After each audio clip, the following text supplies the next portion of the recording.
So, soalan yang pertama. Doktor, ramai pelajar IPT yang mula mengalami stres ekoran daripada norma baru gaya pengajaran dan pembelajaran ini. Skema betul soalan dia. Ramai yang menganggap pelajar-pelajar IPT yang stres ini lembek, terutama dimanjakan dan tidak berdaya tahan. Apa pendapat doktor mengenai hal ni? Ini kes-kes Facebook lawan Twitter lah ni. So Facebook mak-mak dia, Twitter anak-anak dia. So bila ada budak-budak dekat Twitter ni komen, I'm stressed, I cannot cope anymore, please stop all this nonsense, please go back to classes, I want to go back to campus, makanan saya busuk dalam almari dan sebagainya. And then mak-mak dekat, ayah-ayah dekat Facebook memang start komen, inilah generasi-generasi yang semuanya makan susu Dugro, susu Dumex semua ni. Alright, so let's have an honest discussion about that. First of all, what we experience is basically stress, okay, and it's part of normal human being character to be stressful. Allah sebut dalam surah Al-Ma'arij, innal insana khuliqa halu'an. Saya selalu quote ayat ni untuk kita faham yang there is nothing wrong in being stressful. That's who you are as a person. Kalau you cannot cope, kalau you cannot feel stress, that means something wrong somewhere dengan your brain. So ada certain brain condition, ada certain brain condition yang bila dia affected, dia akan dapat apathy, dia hilang perasaan. So we don't want you to feel that way. Contohnya frontal lobe syndrome, accident ke, trauma ke, ada tumor ke, dia hilang perasaan, dia have no feeling whatsoever. So we don't want to be that. As a normal human being, we will feel stress. Stress can be felt sama ada from physical point of view, sakit kepala, sakit badan, sakit tengkuk, or from emotional point of view, marah, sedih, takut, risau, or from physical point of or from behavioural point of view, banyak tidur, banyak marah, tak boleh fokus, tak suka keluar, tak minat jumpa orang, give up hobbies. So stress can occur in various form, in a various condition to anybody. But yang penting, key to understanding stress ni ialah stress ni sifat dia datang dan pergi. It comes and goes. It comes and goes. In context of stressor. Ada stress, kita ada punca stress, kita stress, once punca stress hilang, kita come back to normal. So that's normal pattern of any human being. Cuma bila it happen in these two contexts, then you have to think about whether what you experience is normal stress or not. Number one, if it is persistent. Okay, persistent ni maksudnya you cannot tell bila dia ends. You cannot tell bila last I'm feeling happy. You cannot tell when will be your good days. So it has always been good days. It has always been something yang bila lah hidup aku nak back normal, kenapalah hidup aku tak macam orang lain, kenapalah everyday just getting worse seconds by second. So that means basically number one, rukun stres yang berlebihan telah dipenuhi. Okay, arkanul stres kita panggil. Yang kedua, bila kita stres, the idea of having stressful situation adalah supaya kita menyediakan diri kita untuk cope with the situation and improve, getting better. That's the idea of Allah cipta stres pada kita. Contoh, kita duduk dalam rumah kita, tiba-tiba ada something's missing. Contohnya kita punya atap bocor, setiap kali hujan jatuh. So that should be something yang stressful to you. So the whole idea of having stressful situation in that context sebenarnya adalah supaya dia menggerakkan anda untuk do something about it, to improve the situation. Dan you pun fikir, otak bocor pula, atap bocor ni, so aku kena pergi telefon orang ke, aku kena letak atap nipah ke, whatever you do lah, whatever you want to do in order untuk cope with the stress that you experience. Sama juga macam mak-mak kita dulu, nenek-nenek kita dulu penat nak masak cili je, dia tumbuk ketang. 5 rumah dengar dia duk tumbuk. So orang stres, dia kata, mak, stres saya dengar bunyi mak ketung ketang ni saya belikan blender supaya mak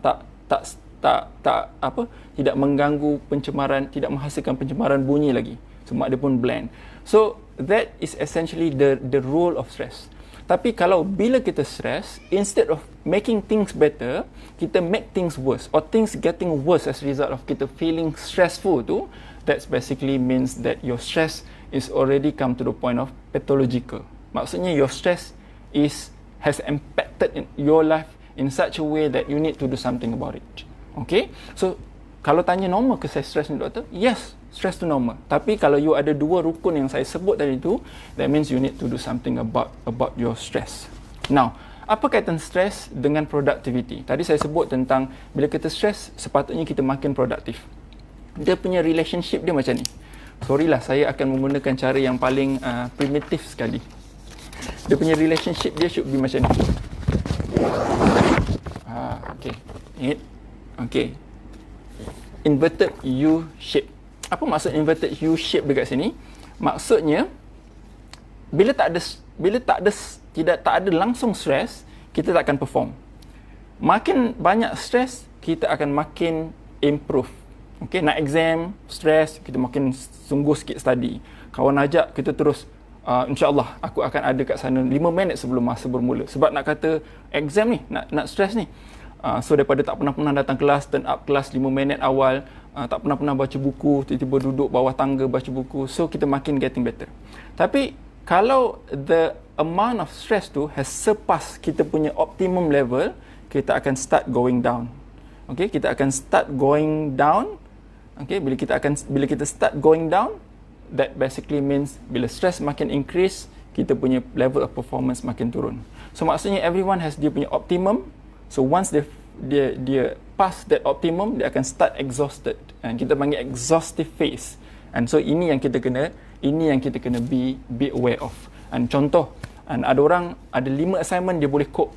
Tapi bila assignment dah jadi 7, 8, 9, 10 at one time, dia dah hilang. So basically, your cut off point to optimum stress is there. And ada orang mak dia belete, dia tak ada masalah. Tapi kalau mak, ayah, pak cik, pak long mangah belete, dia dah jadi tak boleh nak cope. So you have certain threshold. Alright. So having said that, apa yang saya nak highlight adalah stress ni is something yang unique to an individual.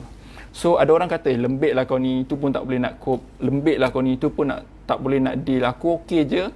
So that statement is, to some extent, is a fallacy. It's wrong. Sebab apa saya kata it's wrong? Because stress ni, dia unique to an individual. Which basically, apa yang give rise to stress to you, takkan sama dengan apa yang give rise to stress to others. Contoh, saya ambil satu contoh, mudah.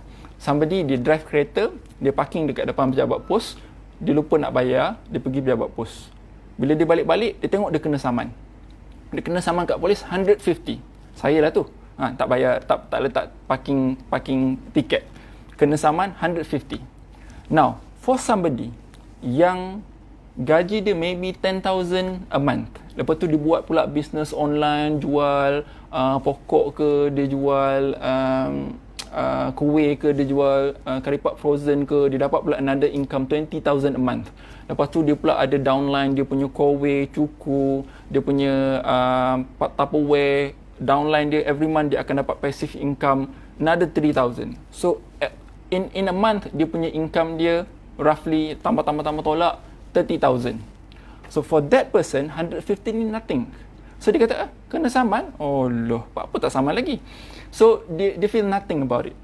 Tapi kalau you put the same situation in somebody yang gaji dia 1,000, dia dah already out of money untuk bayar sewa rumah 250, hutang kereta another 150, yuran anak sekolah another 120, yuran anak nursery another 120, 150 tu huge to them. And so saya guna analogi ni untuk kita empathize bahawa every single stressor is different. For example, saya ambil satu contoh. Before PKP, during early stage of PKP, I've written something along this line. Cerita tentang macam mana ada budak yang duduk dekat campus, stuck in campus, start struggling. Dia bagi tahu macam, oh stress, kita orang nak balik. So, of course, general public punya view adalah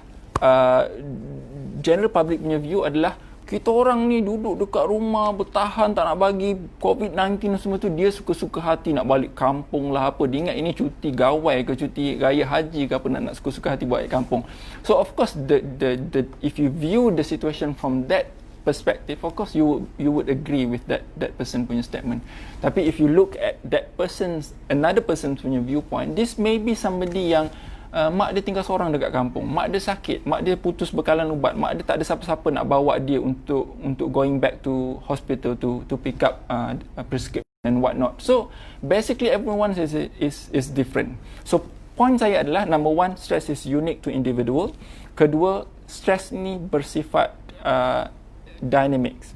And bila saya sebut stress bersifat dynamic, basically means if you cannot deal with stress now, that does not mean you will not be able to handle the stress tomorrow.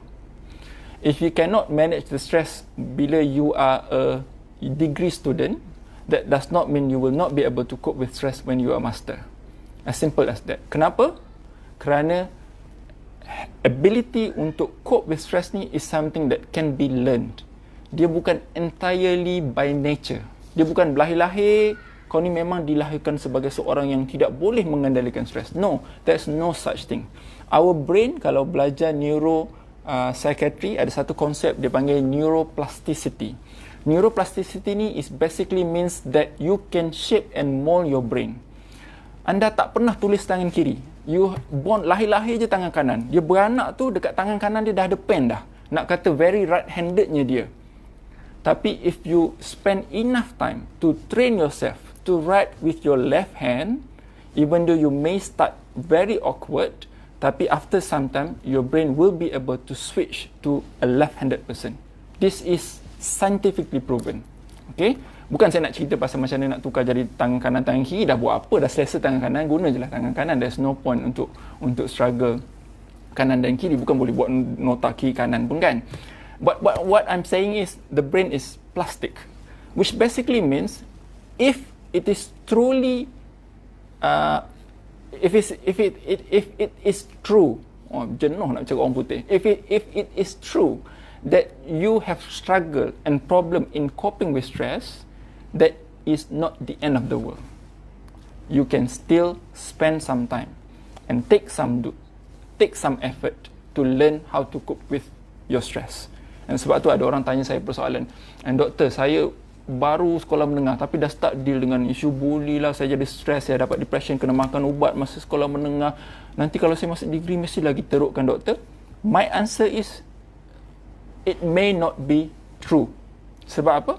Maybe what happened is, now that you have come across this situation, your body is adapting to a new level of stress, and you cope with you learn how to cope with stress in a way that when you face another bouts of stress, the next time it happen, you become immune to that same stress. Sama dengan konsep orang dapat chicken pox. Dia pernah dapat chicken pox, bila dia dapat another chicken pox, dia boleh learn how to deal with it. Somebody yang tak pernah accident in life, tiba-tiba dia accident. Daripada situ dia belajar cara nak deal, cara nak report polis, cara nak dapat compensation, cara nak pergi deal dengan insurance company. So of course kalau dia face another accident, waliyazubillah, tapi if dia face another accident, now dia experience new stress with learned experience. So that's basically what it meant by learning to adjust with stress untuk that basically saying that our brain can adapt dengan stressful situation. Okay, so that's number one. So back to situation, kalau let's say initial PKP, initial online classes, you rasa serabut, you rasa struggle, take a deep breath in, lepaskan, and then remind apa yang saya sebut, which is number one, stress is normal. Second, you can learn how to cope with this. So it is not something yang fixed. So of course dalam dunia ni ada dua jenis brain. Satu, orang yang ada fixed mindset. Kedua, orang yang ada growing mindset. So fixed mindset, which basically means that you have this idea that I will not be able to do that, I will not do that, I will not be able to cope with that, I will not, so whatever. Tapi growth mindset adalah orang yang every end of dia punya sentence, dia akan ends dengan yet. Maksudnya apa? I don't know this. Tapi orang yang ada growth mindset, dia akan kata, I don't know this yet. Which basically mean, I may not know this now, but I will learn how to do it later. I cannot cope with this. So that's fixed mindset. Tapi orang yang ada growth mindset, I cannot cope with this yet. But once I learn how to cope with this, I will be able to control it. Kalau saya bagi contoh satu personal, I have a couple of tiring days figuring out the best way untuk record online lectures. So the negative side is I spend so much time with this hurdle because of this new norm. So dengan duduk dalam depan komputer try ni tak jadi, I've recorded 1 hour lecture. At the end of it, bila dengar balik, very terrible sound, so I have to go through again. So the negative side is, of course, I'm tired. But the positive side, sekarang ni saya dah belajar so many things. Saya belajar cara nak buat record dalam PowerPoint, saya dah belajar guna OBS, dan sampai anak saya tengok render OBS, saya mixture sound tu, dia ingat saya nak streaming PUBG. No, I won't do that. Tapi at least saya dah belajar learn new skills. So walaupun saya ni dah tua, tapi nampak boleh belajar new skills. So that's a positive things out of the situation. Alright, so nombor 1. Bila kita nak habis Soalan nombor 1 je dah setengah jam.